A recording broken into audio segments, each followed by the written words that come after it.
Hey guys, it's Carrie, and I want to make a video talking about gendered spaces and like gendered socialization and how to navigate that when you aren't even like aligned with a binary male female gender only. But I've been trying to make this video and I keep getting interrupted with different things. And I don't know that I have a ton of things that are going to be like super insightful to say about this, because my own feeling is that my preference is really to be in mixed gendered spaces. And I am certain that a majority of that is because I identify with a variety of genders. And you know, like I've been in spaces where everyone there is like trans or non-binary. Like those are super comfortable. I'm in spaces where everyone else is cis, and those can be super comfortable. And I am certain that also part of it is because I have read research and have personal beliefs and experiences that men and women are not as inherently different as society likes to pressure them to appear. But also, and then like the last thing is that I grew up in a very like mixed gendered environment all of the time. I grew up with a brother and a sister and a mom and a dad. And so I had like different models or whatever of gender. Like when I played sports as a really little kid, I was young enough, it was mostly mixed gender leagues. I went to a public school, so it was mixed gender, and I played in like marching band, was a giant band nerd, and all of the bands were mixed gender, which by the way, I think is really good for girls and for boys to be in those experiences where like leadership and things aren't assigned like more arbitrarily, and where like girls get to be empowered and boys get to see girls that are empowered. And I think it gives a different level of like respect and equality, is that the word I want, like from the perspective of like the boys looking at the girls, and vice versa, but especially that, like more so than like gendered athletics. But that's not what I'm trying to talk about. I went to a small private college, and like the years I was there, it was heavily skewed. Like the ratio of women to men was really high. And that was really where I learned how to interact in large groups of dominantly women, both socially and like in a classroom or more professional setting. And it was a really good experience. And I'm sure it was good for like the women and the men were there for very similar reasons, because you couldn't not let women be in control of things and have power and like assert themselves because they were a majority. I think my freshman year was like 6 women to 1 man, and then it's evened out over time. I think now it's only like 53% women or something. I just saw, because they keep asking me for money, as your university will do once you graduate. Anyway, right. So, but my experience has largely been in mixed genders of people. I mean, I joined a co-ed fraternity. Like, that's what I gravitate towards. It's my preference. And so, the good thing is, I don't have a difficult time if I'm in a situation where it is predominantly women or men. I find I can fit in pretty well in both of those situations. I do think there's a little bit of a different dynamic. And I'm thinking like recently I was in a situation in my internship where my supervisor is female, and we walked into a room of, I was like the athletic director and the principal and a couple other like male faculty.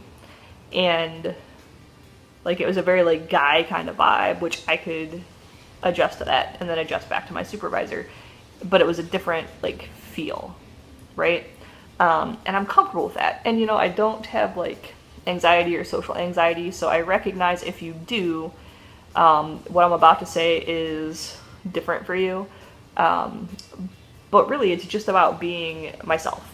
People want to interact with authentic, genuine people, and that isn't to say that there aren't those different dynamics or like behaviors that switch slightly between groups of men and groups of women. But you're also like not being as heavily policed as it can sometimes feel we are, I don't think. Because I think a lot of times as trans people, especially if you have transitioned or are in transition, and for whatever reason, safety, preference, not feeling like you want to talk about your gender every 5 seconds. You just would prefer people read you as being either male or female, whatever.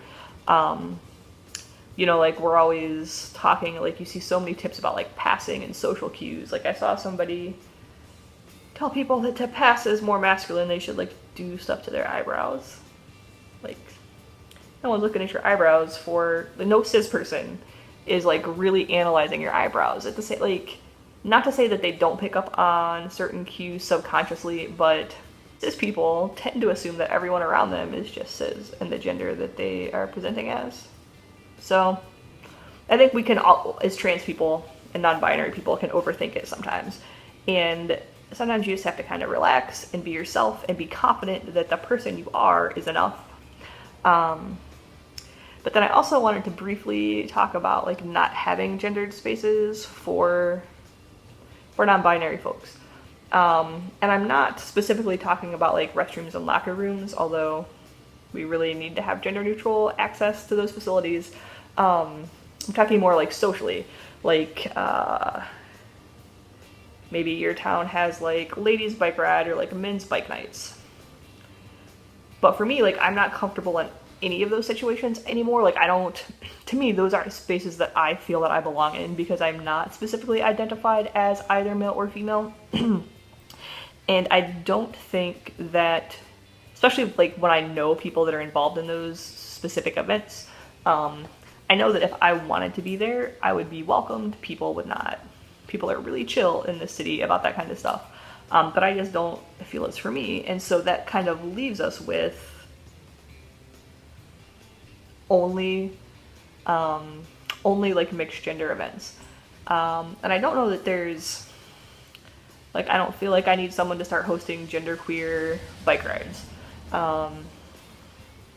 But it can be kind of weird to start to navigate that and to go from being like used to like being in those spaces. This is getting really rambly. What am I trying to say? I don't know, like if you're used to being in a specifically gendered space and now you feel that you don't have access to that space anymore, that can be an adjustment too. If that was like a social support for you or just a fun thing you liked to do and now you have to find an alternative, that can be kind of a weird experience. But I feel like this video is going nowhere in circles. Right.